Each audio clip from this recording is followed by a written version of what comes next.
Olá, eu sou a Tayana Conrad. Começa agora mais um programa Alesp Cidadania. E para conversar com a gente hoje, eu trago aqui o deputado Gil Diniz. Ele que vai conversar um pouquinho com a gente sobre a vacinação, vai falar um pouquinho do projeto de lei também dele, o 655 de 2020. Seja muito bem-vindo, deputado, ao nosso programa. Obrigado, Tayana. Agradeço sempre o convite de vocês aqui da Rede Alesp.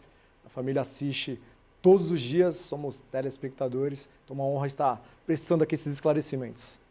Tá certo, deputado. Eu queria que você já começasse, falando um pouquinho para a gente do seu projeto de lei. Explica para quem está em casa o que é o projeto de lei 655 de 2020. Olha, basicamente esse projeto nasceu no ano passado, quando alguns gestores por todo o Brasil começaram a discutir a obrigatoriedade da vacinação, que a vacinação teria que ser compulsória.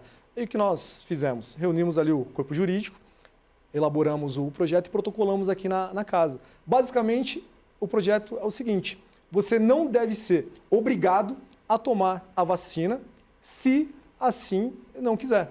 Você tem que se apresentar voluntariamente para vacinação. Então, o projeto ele fala ali da não obrigatoriedade, mas é claro, nós desejamos que quem assim desejar, que tenha o direito de se apresentar num posto de saúde e possa tomar a sua vacina. E, deputado, o senhor falou que surgiu essa ideia desse projeto de lei a partir de governantes que queriam obrigar a vacina. Falando aqui do estado de São Paulo, quando que surgiu essa ideia de colocar em prática esse projeto de lei? Olha, o governador de São Paulo, João Dória, sou oposição aqui na Assembleia Legislativa ao governo de São Paulo. Ele inclusive disse que se a população não estivesse cumprindo ali as medidas de distanciamento, ficando dentro de casa, ele usaria até a polícia militar contra essa população. Nós sabemos aí da questão do uso político da institucional, por exemplo, do Instituto Butantan. Então, nós começamos a ver essa movimentação do governo de São Paulo e de outros governadores. E escrevemos esse projeto. O engraçado, Tayana, é que outros deputados estaduais de outros estados praticamente copiaram o nosso projeto, claro, fazendo ali algumas adaptações ao seu estado. E nesses estados, por exemplo, Goiás, Minas Gerais, já foram aprovados e sancionados pelos seus governadores. Então, há estados que aprovaram um projeto similar ao nosso, e esses projetos vieram depois do nosso protocolado aqui na Assembleia, já foram sancionados e essa população não terá obrigatoriedade de ser vacinada. Lembrando, a vacina tem que ser disponível no posto de saúde para quem assim desejar. Então, que seja algo voluntário, que seja pelo convencimento e não pela força do Estado, inclusive ameaçando com a polícia militar nessa situação. Então, eu acho interessante, deputado, até a gente deixar bem claro, não é que o senhor é contra a vacina, o senhor é contra essa medida de obrigar as pessoas a ficarem dentro de casa, obrigarem as pessoas a tomar a vacina contra a vontade. Isso, desde o início, nós falamos que o remédio para o Covid-19 não poderia ser pior do que o próprio vírus. Então, nós não defendemos ali aquele isolamento horizontal, todo mundo fica em casa. Teve gestor que falou, olha, fica em casa, a economia a gente vê depois. Pelo contrário, a gente disse que a saúde teria que andar de mãos dadas com a economia. Então, não sou contra a vacina, de forma nenhuma. Há alguns parlamentares, claro, isso faz parte também do jogo político, que nos taxam de negacionistas e tudo mais, que nós não queremos que a população se vacine. É justamente o contrário. A vacina, essas que nós temos hoje, a vacina, a Coronavac, a vacina do Butantan, a Pfizer, a AstraZeneca, elas foram liberadas pela Anvisa no caráter emergencial. Então, há uma série ainda de análise, de estudo, para ser liberado de fato. Então, nesse momento, essas vacinas estão sendo liberadas emergencialmente. Então, mais uma vez, para quem nos rotula aí de negacionistas, somos contra a ciência e contra a vacina, mentira, fake news. Agora, nós não podemos permitir que a população seja obrigada a tomar essa vacina que ainda está numa fase experimental. Tá certo. E, deputado, explica também para quem tem casa, acho que é importante a gente explicar que existe todo um trâmite, que o senhor até falou, em outros estados, já foi até aprovado. Como que está a situação do seu PL aqui dentro da Assembleia? Aí faz parte daquele jogo político. Como eu disse, sou oposição ao governador.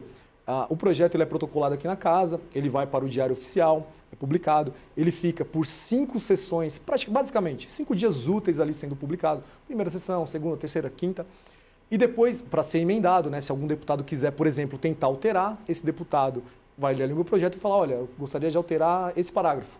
Por exemplo, eu quero fazer um substitutivo a esse projeto. Então ele tem, nessas 5 sessões, esse prazo para alterar, por exemplo, publicando novamente no Diário Oficial. Depois vai para a CCJ, vai para as comissões de mérito. Então, geralmente, CCJ vai para a Comissão de Finanças e Orçamento e depois para a Comissão de Mérito, né? Por exemplo, esse projeto vai para a Comissão de Saúde. Ele hoje está parado na Comissão de Constituição e Justiça. Como eu disse, faz parte ali do trâmite político também. O presidente da CCJ, não que ele esteja boicotando o meu projeto nesse momento, mas só para lembrar, é do PSDB, é da base do governador. Então, vai ter todo um convencimento, toda uma conversa ali com o Bragato, né, o presidente da CCJ, para que ele paute esse projeto. Primeiro ele vai ter que mandar para um relator, esse relator ele vai dar um parecer favorável ou não, os deputados votam ali, aí começa a tramitar CCJ, Finanças e Orçamento, Saúde, para depois ir para o plenário, aí os 94 deputados deliberam. Ele hoje ainda está na fase inicial, está na CCJ. Então a gente quer dar essa celeridade nesse momento. E como eu disse, né, alguns estados já adotaram o mesmo projeto. E dentro desse trâmite todo que o senhor acabou de explicar, qual que é a sua expectativa para a aprovação desse projeto? Você acha que ele vai acontecer até quando? Olha, acredito que a partir de março, ali agora em março, né, para quem não acompanha aqui o trabalho na Assembleia, nós vamos ter a eleição da mesa diretora. Então, o deputado presidente Cauê Macris, né, vai entregar o bastão aí, está tendo várias articulações, o líder do governo, Carlão Pignatelli, é candidato, o Major Meca, Coronel Telhado, são outros candidatos também que concorrem aí. Eu faço coro aí que os deputados votem no Major Meca, no Coronel Telhado, né, nós possamos oxigenar aqui a casa. Então, acredito que depois de março, aí, início de abril, o projeto já começa a ter uma tramitação célere. Lá para maio, no máximo, a gente consiga aprovar esse projeto. Tá certo, deputado. Já que a gente está falando de vacinação, pandemia, Covid, acho que é importante a gente perguntar. O que o senhor acha de tudo isso que está acontecendo no estado de São Paulo? Eu falo da classificação das fases que o governador tem colocado. Queria saber a sua posição sobre isso. Acho horrível, bizarro o que o governador tem feito. Ele diz que segue a ciência, segue alguns métodos, mas eu não consigo entender. Por exemplo, agora vai vir o carnaval. O prefeito, que é do partido do governador, ele suspendeu o ponto facultativo, porque se tiver ponto facultativo, as pessoas vão emendar o feriado e vai aglomerar. Só que no ano passado, eles adiantaram o feriado de 9 de julho, adiantaram inclusive o feriado de consciência negra e fizeram um super feriado, há menos de um ano. Então por que ano passado foi diferente e esse ano, olha, a curva aí, segundo eles, do Covid-19, está altíssima. Então não tem estratégia nenhuma, o plano do governo é não ter plano e o que a gente está vendo hoje, São Paulo tem mais de 53 mil mortos pelo Covid-19. No estado de São Paulo, são mais de 1.800.000 contaminados, pelo menos que fizeram o teste ali e deu positivo. Então a gente questiona essas medidas do governador. Os números só estão aumentando de infectados e de mortos. E ele continua tomando as mesmas medidas. Fase vermelha, fase laranja, não altera absolutamente nada. Agora vai voltar às escolas, né? Criançada longe da escola por mais de um ano. É quase uma geração perdida. Então, não concordo com ele, dou parabéns aqui, né, a alguns prefeitos que se rebelaram contra aí, o governador, prefeita de Bauru, a Suelen Rosinho, o prefeito de Mirandópolis, o Everton Sodário, que não acataram o decreto de fechamento total, como ele fez. Olha, depois das 8 da noite, fase vermelha, fecha comércio, fecha restaurante, fecha bar. No final de semana, sábado e domingo, fecha tudo novamente, quebrando aí os comércios nas cidades. Os prefeitos, o que eles fizeram? Ajustaram o decreto à realidade local. Mas o governador quer mandar tanto, inclusive nos municípios, que está chamando aí a prefeita, por exemplo, a Suelen Rosim, de vassala do presidente Bolsonaro, de negacionista, de terraplanista. Que absurdo isso. A prefeita foi eleita justamente com essas bandeiras e a população deu seu voto de confiança à prefeita que disse que faria isso que vem fazendo. Então é triste, né? Porque São Paulo, se tivesse fora do Brasil, se fosse um país, era o 14º país no número de mortes no mundo. Então, que governo que é baseado em ciência é esse? A gente faz uma oposição sistemática aqui na Assembleia de São Paulo, justamente questionando essas medidas que o governo vem fazendo. E só para finalizar, Tayana, já sei que já me estendi por muito tempo, o governo cortou mais de 2 bilhões de recursos no orçamento de 2021 no estado de São Paulo. Será que é um governo realmente que está preocupado com a saúde da população? 2 bilhões nesse momento na área da saúde, cortou 12% do orçamento que ia para a Santa Casa e Hospital Filantrópico. Então, no mundo da fantasia, né, no mundo de Bob, do governador João Dória, é muito fácil, na propaganda é muito bonito, mas quem como eu passa num posto de saúde, né, não tem um plano de saúde, está vendo lá na ponta o caos que está a saúde do estado de São Paulo. E o senhor tocou também em outro ponto importante, acho que é a volta às aulas. Elas foram retomadas, né? Algumas escolas voltam agora na próxima segunda-feira, mas a gente sabe que também existe ainda um movimento aí para que as aulas não voltem. Exatamente. O que o senhor fala sobre esse movimento? A gente sabe que até aqui dentro da própria Assembleia a gente também sabe que alguns deputados são contra a volta às aulas. Sim, principalmente a pelegada do sindicato, né? Aquela galera que adora... por exemplo, tem um sindicato aqui de professores, se você ligar agora lá na praia, lá naquela colônia de férias, você vai conseguir marcar alguns dias para você tirar suas férias. Mas para voltar para a escola, aí não pode, aí tem Covid. O que fizeram com as nossas crianças esse ano é surreal, é fora do comum. Só o Brasil, alguns governantes fizeram isso no mundo. Um ano dessas crianças fora da escola. É simplesmente absurdo, como eu disse, é uma geração perdida. Tem criança, para vocês terem uma ideia, que vai para a escola, eu não acreditava muito nisso não, mas vi na prática, que vai para se alimentar, que vai para tomar merenda. Então, são as mesmas pessoas que quando nós chamamos para discussão aqui na Assembleia a educação domiciliar, o homeschool, a família, né, não ser criminalizada por tentar educar os seus filhos no lar, é lógico, com acompanhamento, com professores, esses pelegos do sindicato aí não querem. Aí agora que nós queremos aí a volta às aulas, olha, não pode, Covid. Um deputado que eu tenho várias divergências com ele, mas defende muito bem esse ponto, Daniel José, Partido Novo. Ele colocou muito bem da tribuna.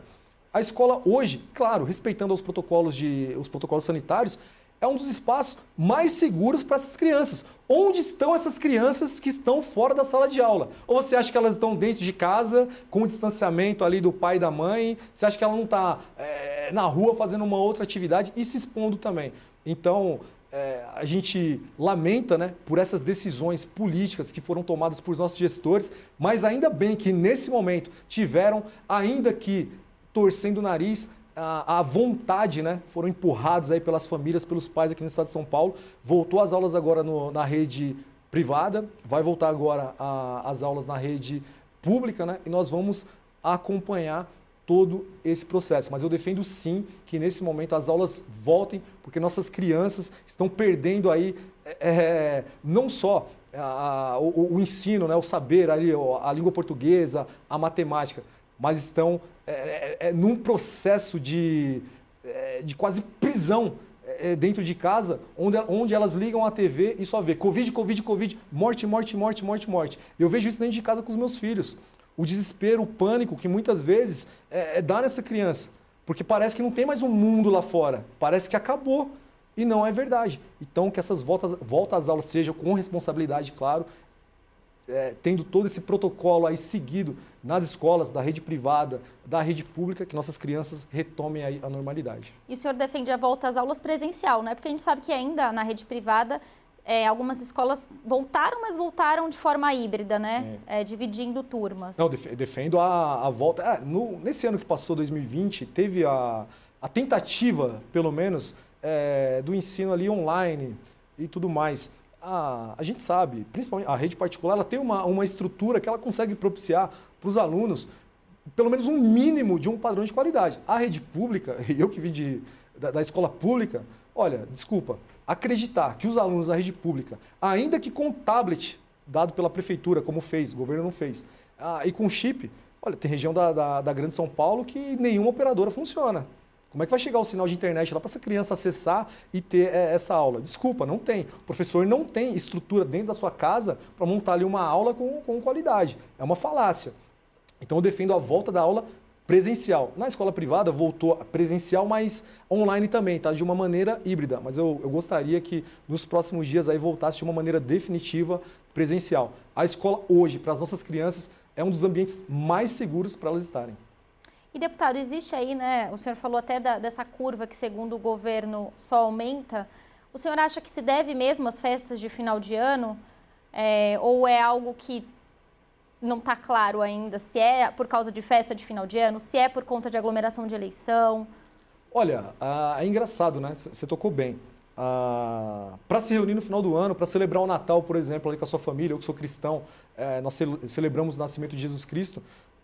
Muitos aí nos criticaram, olha, não pode, 3, 4 pessoas por casa, mas na eleição estava todo mundo ali, principalmente os que venceram, né, comemorando, se abraçando, aglomerando. Na própria campanha eleitoral, todo mundo na rua, panfletando, adesivando. Mas acredito que essa questão do vírus não tem... A gente precisa falar a verdade para a nossa população. Em um dado momento, você vai acabar sendo contaminado por esse vírus. Agora, o que nós precisamos fazer? Tomar o cuidado com as principais, né, eu colocaria aqui, as principais categorias de risco, né, principalmente os idosos. Então, eu acho que é um processo normal do vírus se espalhando, né, pela comunidade, pela sociedade. É claro que a gente pode tentar evitar ao máximo, mas em dado momento a gente vai ser contaminado. Mas o que a gente não pode deixar é esse discurso de derrota, né? Olha, morte, morte, morte, olha, vai morrer. Ano passado, o que a gente viu? O prefeito comprando caixão, abrindo cova no cemitério e falando, se você sair de casa, você vai morrer. A gente não pode deixar esse discurso vencer. Temos aí no Brasil alguns milhões de contaminados, mas nós temos outros milhões de recuperados. A gente não pode esquecer disso. Então, acredito que é um processo natural desse vírus, mas de qualquer outro vírus. A contaminação, agora o que a gente precisa ter são os cuidados. E eu também não sou da linha, né, de alguns gestores, por exemplo, o ex-ministro da Saúde, o Mandetta, de, olha, fique em casa, só vai no médico quando você tiver com falta de ar. Quando tiver com falta de ar, filhão, é tarde demais. Então, tem aí todo o cuidado, a questão do álcool gel, da própria máscara, né, para quem acredita.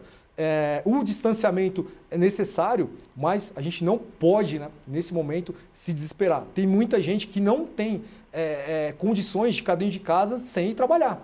Então vai ter que pegar um transporte coletivo, vai ter que pegar um ônibus, vai ter que pegar um metrô. Se não for, vai fazer o quê? Vai morrer de fome? Então tem muita gente que está, entre aspas, né, se arriscando, né, a ser contaminado porque o vírus da fome é muito pior. E nenhum pai quer ver o seu filho aí passando fome. Verdade, deputado. E agora a gente falando um pouquinho das questões do trabalho que o governo do estado vem fazendo, eu queria que o senhor colocasse aqui a sua posição, principalmente a questão da compra de insumos, né? A gente sabe que chegou ontem de Pequim, aqui no aeroporto de Viracopos, alguns insumos para mais vacinas. Qual é a sua posição sobre isso? O senhor parabeniza o governo? Queria que o senhor falasse um pouco sobre isso. Olha, o governo tem que fazer a sua parte, né? Foi eleito justamente por isso. O governador apostou aí nessa vacina e a gente está nesse processo de vacinação.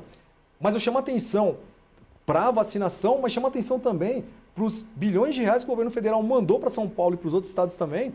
E que, por exemplo, cadê os materiais que foram comprados com recurso federal, por exemplo? Cadê os respiradores? Cadê as UTIs?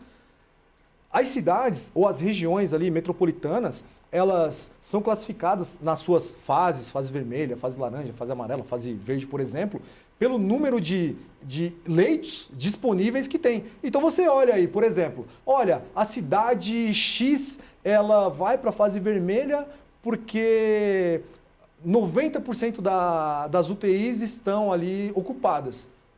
Ora, por que não se abre mais UTIs? Ora, esse número se manteve ou diminuiu? Porque o que nós vimos foram hospitais de campanha sendo desmontados há meses atrás. Aí depois disso, começou uma segunda onda, né, segundo aí o governo do estado de São Paulo. Mas cadê esse equipamento? Cadê esses enfermeiros? Onde estão esses médicos? Então, o que nós pedimos desde o início, lá atrás, que o fortalecimento da nossa rede pública de saúde aqui no estado de São Paulo se desse nos hospitais que já existem. Fazendo o quê? Abrindo leitos, abrindo aí algumas alas dos hospitais que estão fechados. E o que a gente vê nesse momento, Tayana, é justamente o contrário. São hospitais aí com risco de serem fechados. São prontos-socorros, o Major Meca estava denunciando hoje da tribuna, que estão sendo fechados. Então, como que a gente pode permitir que nesse momento de pandemia, pronto-socorro seja fechado? Não tem como. Vou te dar aqui mais um dado aqui. Foi o remédio genérico no estado de São Paulo, ele teve o seu ICMS, o seu imposto, aumentado. Pô, justamente num período de pandemia, onde os mais pobres estão sofrendo com isso, pô, quem compra remédio genérico? A população mais pobre, mais carente. Teve aí o seu ICMS majorado. Diz o governador que voltou atrás, fez um decreto ali meia boca, voltou atrás, porque a pressão popular foi muito grande. A gente não pode permitir isso. O que a gente faz aqui na Assembleia? Fiscaliza. Todo dia eu leio o Diário Oficial, todo dia vejo aí o que o governador vem fazendo e coloco ali as demandas. Mando requerimento de informação, faço as minhas indicações, vou em loco, vou nos hospitais, vou nos batalhões, nas delegacias, fiscalizar se realmente esse recurso tem sido empenhado nesse momento. Deputado, então o senhor acha que foi precipitado o fechamento dos hospitais de campanha ou o senhor acha que talvez a gente, na verdade acho que há anos a gente já devia ter investido mais nos hospitais que a gente já tem, né? Mas o senhor acha que foi precipitada essa decisão de fechar os hospitais de campanha? Não, acredito que precipitado foi a decisão de criar os hospitais de campanha em detrimento dos hospitais que nós já temos. A nossa solicitação lá no início foi justamente ampliar esses hospitais que nós já temos. Então, abrir alas, abrir hospitais. Tem o Hospital Sorocabana aqui em São Paulo, lá na região ali da Lapa, para quem conhece aqui a capital, estava fechado há muito tempo. Então, o que nós solicitamos foi justamente isso, o fortalecimento da nossa rede que nós já temos, o investimento nesses hospitais, que se abrissem UTIs nesses hospitais. Mas já que a decisão foi de abrir hospitais de campanha, e olha só, tenho muita crítica a isso, fui fiscalizar muito isso aí, teve muito rolo, a gente brinca, né, aí nos bastidores, né? Muito hospital de campanha levantou, não teve aí tanta demanda assim naquele momento, mas a gente estava em ano eleitoral, né? Olha só, ninguém mais fala em hospital de campanha, criação de leito hospitalar, por exemplo. Então, acho que a medida equivocada naquele momento foi a criação dos hospitais de campanha. Porém, a gente dá uma colher de chá, entre aspas, por quê? Era tudo muito novo também. Mas o que nós queremos nesse momento é o fortalecimento da nossa rede pública estadual, dos nossos hospitais regionais, da rede SUS. Mas, com o corte de 2 bilhões no orçamento, acho que não vai ter fortalecimento coisa nenhuma, vai ter mais cortes nesses hospitais. É o que a gente vem fazendo, fiscalizando e denunciando na tribuna e tomando os meios necessários para que esses leitos, esses hospitais não sejam fechados. Deputado, sei que a gente está falando aqui de saúde, né, de pandemia, de vacinação, mas eu queria falar também um pouquinho do seu mandato. Queria que o senhor falasse quais as propostas que o senhor tem agora para esse ano de 2021, embora também é um ano que ainda temos pandemia, então acho que tem muita coisa para fazer na área da saúde, né? Olha, a minha primeira prioridade desse ano, né? Ontem o presidente Cauê Macris, ele autografou um projeto de lei, o 299 de 2020, e mandou para o governador, que é o autógrafo, né? Nós aprovamos, os deputados aprovaram aqui, tornar as igrejas como serviço essencial no estado de São Paulo em períodos de pandemia como esse que nós vivemos. Igrejas que fazem um serviço social fantástico. Independente se é igreja católica, evangélica, espírita, se é muçulmano, qualquer igreja. Por quê? Porque são entidades que chegam muitas vezes onde o Estado não consegue chegar, principalmente nas periferias. Por que eu falo da minha prioridade? Porque esse projeto ele está no Palácio dos Bandeirantes e o governador tem que sancionar. Então ele pode tanto sancionar como vetar. Então eu espero, né, que não tenha o boicote político nesse momento, que o governador olhe para a realidade do nosso povo, né, desses voluntários que não podem ter aí as suas igrejas fechadas, que auxiliam, inclusive, o Estado nesse momento, e sancione esse projeto. Se não tiver coragem de sancionar um projeto do deputado Gil Diniz, declaradamente oposição ao governador aqui na Assembleia, que deixe passar o prazo regimental, que Cauê Macris aqui, ele sanciona na Assembleia de São Paulo. Então, a minha prioridade nesse momento é justamente a sanção desse projeto e, no decorrer do ano, fiscalizar o governo estadual, fiscalizar esses contratos. Hoje teve denúncia da tribuna, contrato aí de 100 milhões em publicidade do governo estadual. Então, não acho que publicidade é um serviço essencial. Eu pegaria esses 100 milhões e mandaria aí, colocar leitos de UTI, por exemplo, para não fechar o comércio de várias cidades pela Grande São Paulo ou pelo interior do estado. Então, a ideia desse seu projeto sobre as igrejas porque as igrejas também ajudam, né, muitas famílias na questão até de alimentação, Sim. né? Justamente, né? A ideia é que a igreja, ela, além de levar o pão espiritual, além de levar esse conforto para essas famílias nesse momento de extrema dificuldade, as igrejas levam esse alimento material. Eu sou pernambucano, cheguei em São Paulo no ano de 1995 e a igreja, sou católico, a igreja nos ajudou minha família de uma maneira fundamental para a gente ter os meios naquele momento. Participei de vários movimentos dentro da igreja, onde nós íamos ali na favela entregar uma cesta básica, entregar um agasalho. Então, esse trabalho que sempre foi feito por essas igrejas continua sendo feito nesse momento. Só que o governo de São Paulo não considera as igrejas uma atividade essencial. Então, vou te dar um exemplo. Domingo, você não pode ir no seu culto, você não pode ir na missa, vai estar fechado. Se continuar a fase vermelha como o governador estava fazendo aqui no estado, acabou. Esses dias, a missa em celebração ao aniversário de Dom Bertrand de Orleans em Bragança, aqui próximo, paróquia Nossa Senhora do Brasil. O padre teve o cuidado de colocar a missa às 18 horas, porque se colocasse às 18h30, podia dar 20 horas e podia tomar uma penalização do governo. Olha que absurdo que a gente chegou. Então, a gente não pode tratar esse serviço religioso, essas pessoas que têm um trabalho fundamental nesse momento, como criminosas, como se criminosas fossem. É engraçado, porque na periferia, de onde eu vim, de onde eu estou toda semana, baile funk corre solto, não tem jeito. E você acaba jogando essas pessoas, por exemplo, um dono de bar, uma cabeleireira, para a ilegalidade, entre aspas, né? Essa pessoa vai continuar trabalhando, vai trabalhar com a porta fechada, vai fazer uma série de coisas que com a porta aberta ela não faria, não teria essa aglomeração, por exemplo. Eu te dou um exemplo, né? Estava no centro de São Paulo esses dias, fui num clube de tiro, sou atirador. Do lado do clube de tiro tinha uma cabeleireira com a porta fechada. Estou lá conversando com meus amigos, do nada a porta se abre e a dona do estabelecimento sai olhando para um lado e para o outro, como se estivesse fazendo alguma coisa errada. Ela estava com um cliente lá dentro, coitada. É o ganha-pão dela. Se ela não trabalhar, ela não pagou aluguel, ela vai fechar. Fechando, o que acontece? Mais uma família passando necessidade. Costumo dizer aqui, o Estado está quebrando a nossa perna, comprando a muleta com o nosso dinheiro, com o dinheiro do pagador de imposto e nos oferecendo essa muleta logo em seguida. Deputado, para a gente finalizar aqui nossa entrevista, né, conta pra gente. O senhor hoje se encontra sem partido.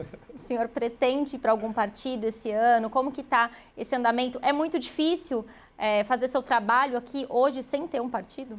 O nosso sistema ele é partidário, né? O cargo proporcional, que são os cargos de deputado, vereador, eles pertencem ao partido. Fui expulso, tenho o meu mandato, mas os espaços na casa pertencem aos partidos. Então, eu não posso participar, por exemplo, das comissões. Não tem uma comissão que eu seja um membro titular, que eu possa votar e tudo mais.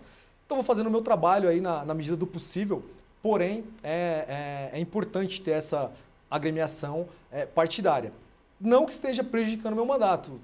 Tem que ser um deputado bastante atuante. Mas logo mais a gente vai entrar num partido, estou esperando a orientação do presidente Bolsonaro, que também está sem partido, né? Mas diferente de mim, ele saiu do PSL. Eu não pude sair porque o partido poderia pedir o meu mandato. O partido me expulsou. E por que ele me expulsou? Porque eu disse que eu era Bolsonaro, eu não era PSL. Então, graças a Deus aí, me expulsaram. Estou esperando agora a orientação do presidente. Ele entrando no partido, a gente vai logo em seguida. Vão vir outros deputados também para esse novo partido. E a gente segue aqui, né? Tentando fazer o nosso trabalho no plenário, ainda que não tenha um tempo de liderança partidário, o nosso tempo seja limitado, não posso pedir verificação de votação, derrubar uma sessão por conta da verificação, mas a gente tenta ali articular com os nossos pares, né, os deputados que são simpáticos à nossa pessoa, ao nosso mandato, e o trabalho vem saindo com toda dificuldade de não estar no partido.